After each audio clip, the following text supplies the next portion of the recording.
Hi, everyone. Welcome to the Victory Podcast. We're really glad to have you here. We're going to answer a couple of questions that we've gotten about the Welcome to Victory series and then preview our Hope series. So, gentlemen, one of the questions we got, the person admitted that it wasn't exactly related to the Welcome to Victory series, but something very, kind of in the same field. So, the question was, when worship starts, like we close the doors and we want people to come in, but we don't take a cattle prod and start moving people in. Mm-hmm. So, because that does happen in some churches, obviously we want people hearing the message. So, tell us about the reasons or the thought behind that. Behind closing the doors? Behind closing the doors, but then not forcing people to come in. Okay.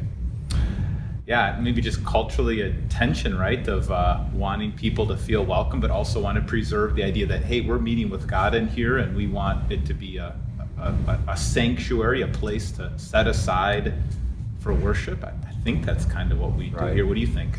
Yeah, I think it's key. When we come to worship, it's not just consumer stuff.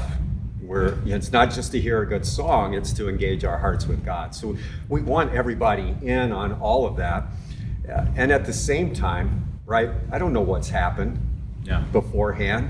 Yeah. And one of our key things is the gospel, right? Mm-hmm. And I don't want to hurt someone's feelings because something happened at home before they got here. I'm glad they came, That's right.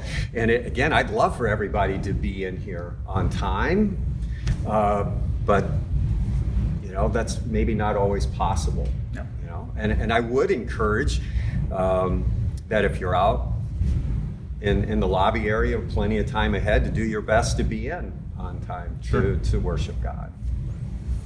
Yeah, that's good. So another question we had that was related to the series is kind of related to that idea of connectedness. Mm-hmm. There's been a lot of talk in the church world about online worship. Mm-hmm. And just the idea that people can really never walk into a church and still kind of be part of the church community by worshiping online. This is something that we offer. We stream our services every Sunday, 9 o'clock and 10:30. And we want people to worship online, but we really want them here. So tell us your thoughts about that. What does it look like for someone to be connected to a church without walking into the church? And what does it look like for a church to be connected to people who will never set foot in their doors? Well, I have a number of different things on that. I think we have to be connected to a church or connected to God.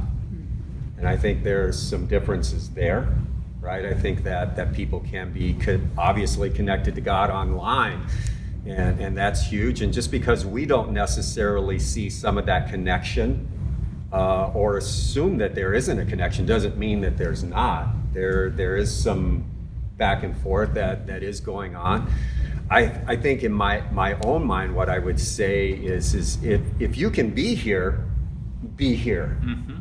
But if you can't be here, join us online. Mm-hmm. I don't know. What do you think? Yeah, I think there can be all sorts of different reasons someone's joined us online. Maybe they're out of town, on a vacation.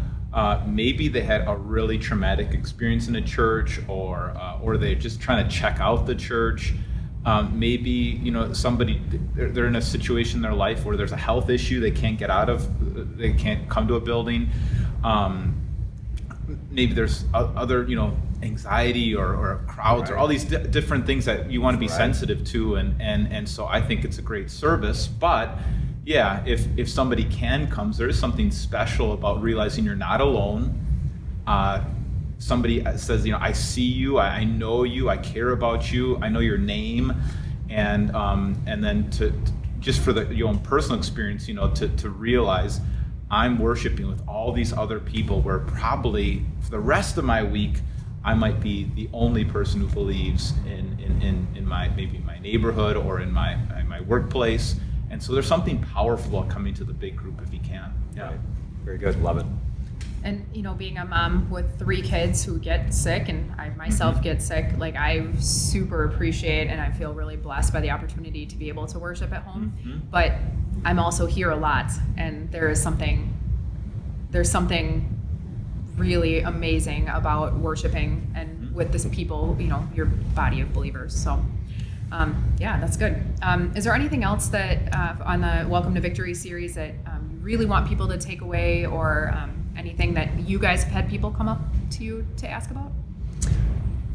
I think for me, one of the most powerful things in it is, while it's been Welcome to Victory, every message really has talked about being away from victory, out into the community in one way or another. And I've truly appreciated that. And I think that's really what we're shooting for. What I really appreciate, I've only been serving here, for a few months since April, and to just have a chance to look at Scripture and figure out, what does the Bible say the church should look like? Look at the core values and the history here, and what the leadership and everybody sees as the vision for victory, and to see how those two things come together.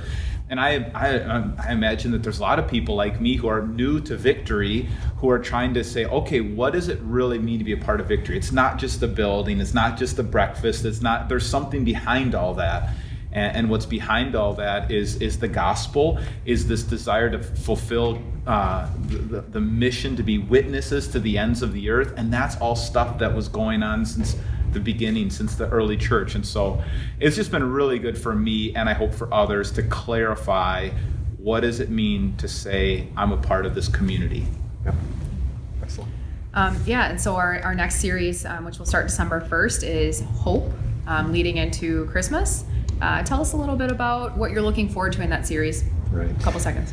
Well, yeah, with that, just hope, right? At the time, before Jesus came, things were just in disarray, and the people needed hope. The people were looking for hope, and if we just look at it, that describes today as well, too. Mm-hmm. The markers on depression, anxiety, suicide are off the charts. Mm-hmm. And even without chronic illnesses like that, how many of us aren't looking for hope in the day-to-day? And Christmas is all about hope coming into the world, and hope for, Jesus being that hope and fulfilling all those promises. And I'm looking forward to it. I'm getting excited about it. You love Christmas. I do. Christmas, man. This is all good. I think one thing that you were the one who really brought up this whole series, and the more I think about it, the more I'm getting excited. This idea that unexpected hope, who would have thought that God's hope would not just be an idea, but be a person, and be a baby, and be in an unknown town to an unknown person, and so surprising hope, and unexpected hope, and real hope, and all these things that I think are really going to resonate with people today, when we're looking for hope in all the wrong places, and hope in ideas, but there's hope in a person. Right. I love that. I love the way you set that up, because it's not the power of positive thinking, the hope of it's real. Yeah. It's real hope. Jesus is real. So. Yeah, in a person. Yeah. Mm-hmm. So that about wraps up for today. We invite you to follow us on Facebook, Instagram, Twitter, as well as check out other videos on our YouTube channel. You can always join us in person or online at victoryofthelamb.com, Sundays at 9 o'clock and 10:30. God bless your week, and thanks for joining us.